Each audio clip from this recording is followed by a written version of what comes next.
Всем привет, народ! Это YouTube канал Стейнхаус, и сейчас мы будем добывать березовый деготь из бересты.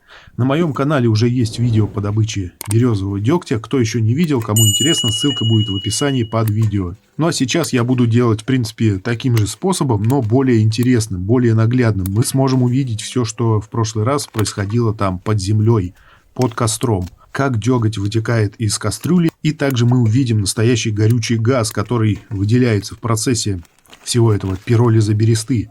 Вот, я подожгу его, и мы увидим, что он реально горит. И достаточно так неплохо горит. Ну а сейчас я взял кастрюлю и нарезаю туда бересту. Ее не обязательно нарезать, ее можно взять, просто как-то скрутить и напихать туда. Но мне так удобнее. В общем, самый главный смысл напихать как можно больше бересты в кастрюлю.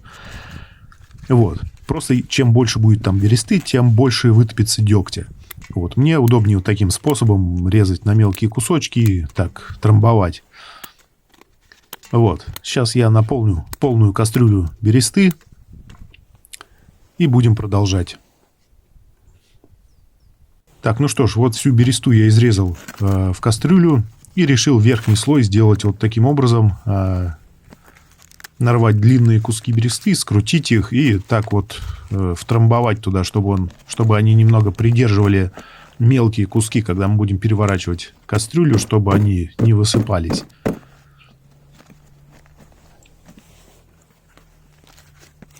Вот, скручиваю, запихиваю, и сейчас будем продолжать. Так, сейчас я подготовлю все, что нам понадобится, и мы будем продолжать. Возьму старую стремянку и отпилю от нее кусок трубы, как раз такой, как нам будет нужен, изогнутый, по нему будет стекать деготь. Далее я возьму крышку от кастрюли, в ней у меня уже проделано отверстие, это крышка с прошлого раза, с прошлого видео по добыче дегтя, и приварю к ней эту трубу.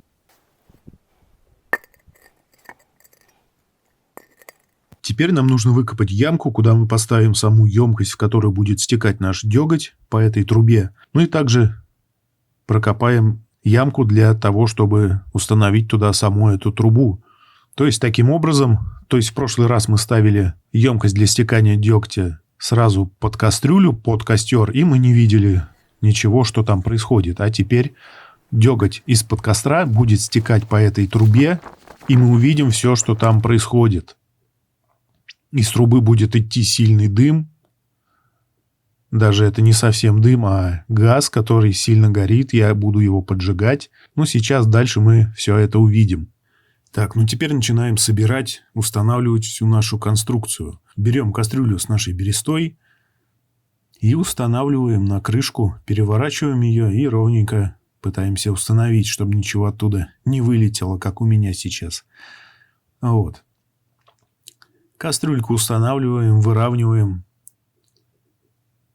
чтобы ничего мимо не утекало, а все текло в середину, в отверстие. Ну и дальше очень важный момент. Нужно загерметизировать очень хорошо, чтобы кислород, чтобы воздух не попал внутрь, иначе береста просто вся сгорит. Ну, для этого я просто обмазываю глиной, прилепляю глиной кастрюлю к крышке. По-моему, это самый простой способ. Вот, хорошенько все промазываем и переходим далее. Ну, а далее я просто положил на кастрюлю кирпич, чтобы она не съехала в процессе разжигания огня, когда буду кидать туда дрова, чтобы все стояло ровно. Вот. Ну, сверху я этот костер обычно накрываю таким куском от бочки. Это делать не обязательно, просто это удобнее, и дрова не разлетаются, когда все это будет гореть. Угли не будут разлетаться в стороны, просто это удобно для меня так. Вот. Можно просто костер разжечь сверху, вокруг этой кастрюли.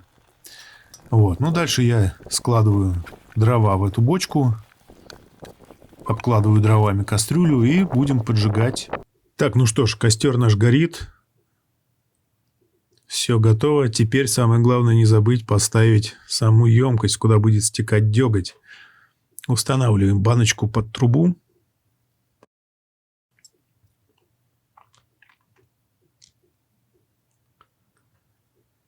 Ну и теперь будем ждать, что же будет происходить дальше.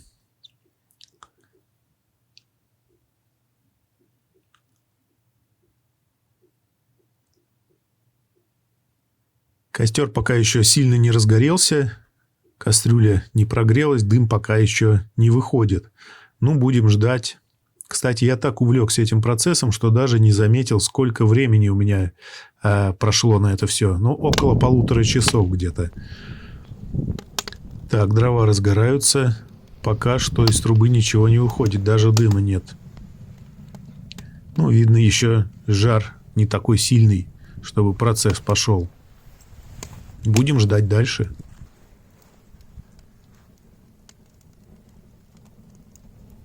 Так, ну что ж, я еще немного дров подкинул.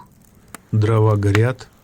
Сейчас дрова посильнее разгорятся, температура нужная наберется и пойдет процесс. Должен пойти дым и закапать деготь. Так, ну что ж, вот и повалил дым. Я немного отвлекся, не застал момент, когда дым начал понемногу выходить. Смотрю, он уже валит из трубы.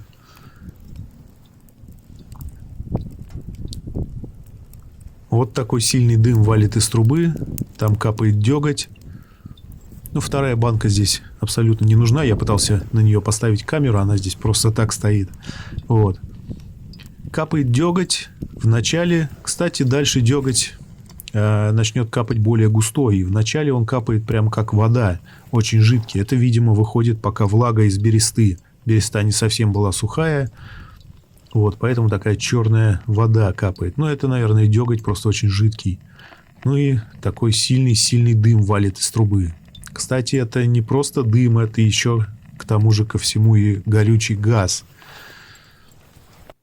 Вот, кстати, дым очень едкий, если его вдохнуть, сразу в горле такая горечь возникает.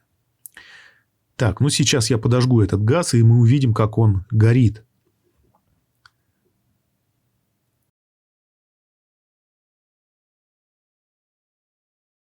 Так, вот, это горит уже не газета, это воспламенился сразу же, моментально воспламенился этот газ. Вот он горит, прям как будто настоящий газ из газовой трубы. Очень интересно это все наблюдать вживую. Еще один довольно-таки интересный опыт я получил. Вот такой вот газ. Но я решил, конечно же, его потушить. Вдруг это повредит самому процессу добычи дегтя. Я, конечно, не знаю, может быть, и не повредило бы. Вот, решил я тушить это бочкой. То есть перекрыть ему кислород. Но это не так-то просто было сделать. Газ продолжал гореть. Вот, мне пришлось оставить эту бочку на несколько минут и обложить ее вокруг землей, заткнуть все отверстия, откуда выходил дым. Вот, я уже испугался, как бы процесс добычи дегтя у меня не сорвался. Вот, но показать надо было, как это все горит. Да и самому было интересно увидеть.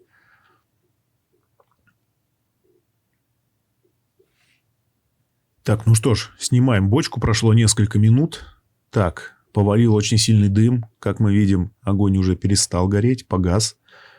Но валит очень сильный дым, который скопился там в этой яме. Внутри даже ничего не видно. Так, вот мы видим, что дым продолжает валить с той же мощностью. Иногда он даже настолько концентрированный был, что был желтого цвета при выходе из трубы. Вот, но дышать им просто невозможно.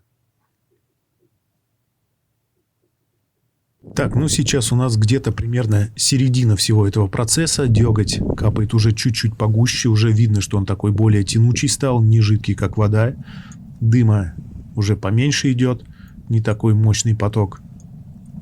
Но, видимо, нужно подкинуть еще дров. Они постепенно у меня прогорают, может быть, дым и усилится. Но деготь, вот мы видим, уже такой средней тянучести. Дальше он пойдет еще гуще.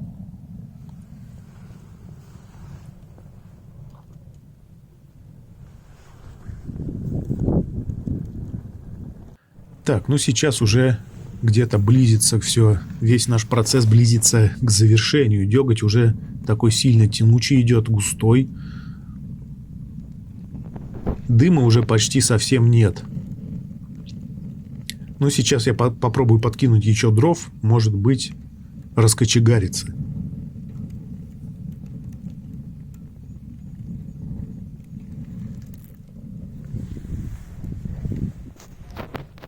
Так, ну что ж, я подкинул дров. Действительно, дым пошел чуть-чуть посильнее.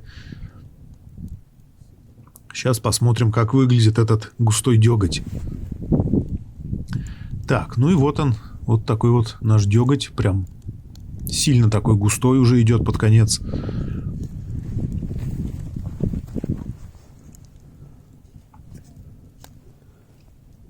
Такой довольно-таки липкий, как смола какая-то.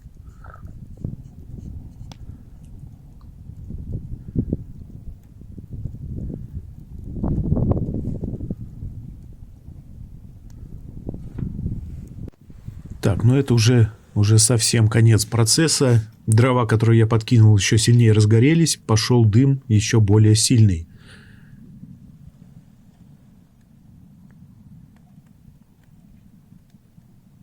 Деготь уже совсем тянется.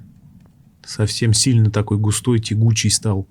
Наверное, уже последние выходят капли.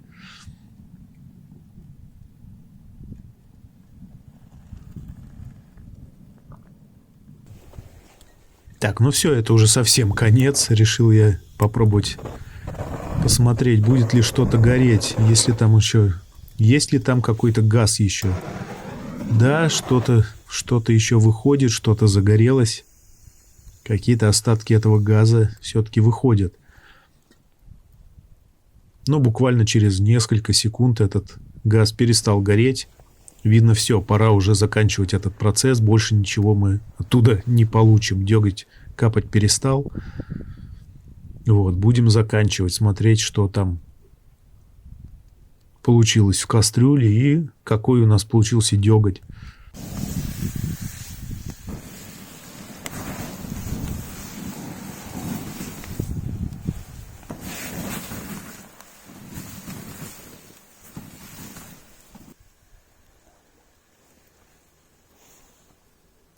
Так, ну что ж, вот и готов наш деготь. Получился он вот в таком вот виде. Расслоился, можно сказать, на 3 фракции. Это совсем какая-то жидкость, более такой жидкий деготь черный. Вот там видно плавает. И снизу совсем густой деготь, видно, который шел в конце.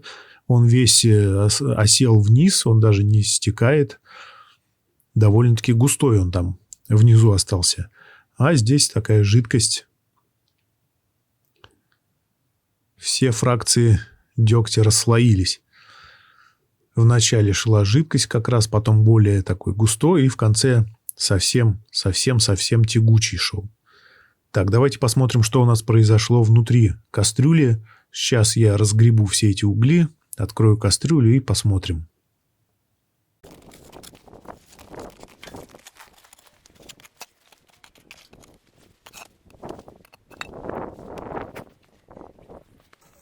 Так, сейчас вытащу я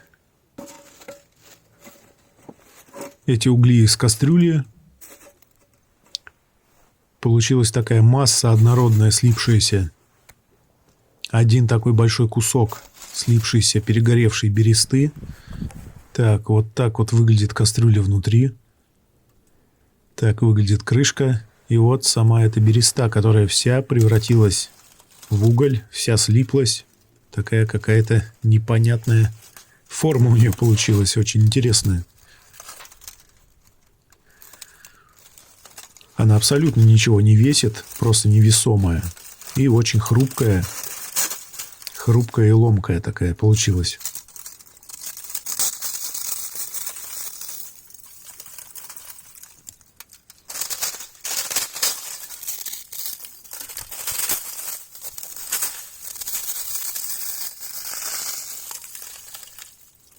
Так, ну вот, в общем, наш деготь, который у нас получился, я его уже показывал. Половина такая получилась жидкая, которая вытекала в самом начале. И внизу основная гуща, уже более такой концентрированный деготь.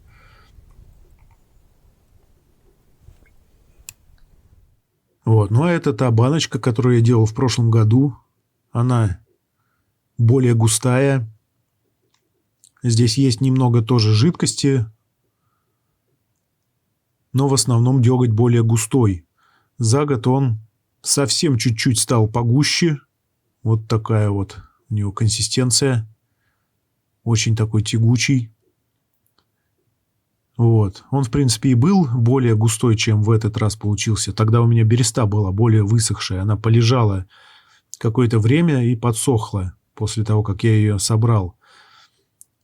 Вот. Но за год консистенция этого дегтя стала чуть-чуть погуще. Не сильно, но чуть-чуть заметно, что он более такой стал густой, равномерный. Вот. Может быть, и этот деготь немножечко примет какую-то однородную форму. Подписывайтесь на канал, ставьте лайки, пишите любые комментарии. Все это очень сильно поможет развитию моего канала. Ведь вам не сложно, а мне приятно. Ну и все ссылки, как обычно, в описании под видео на моем YouTube-канале. Всем спасибо за просмотр.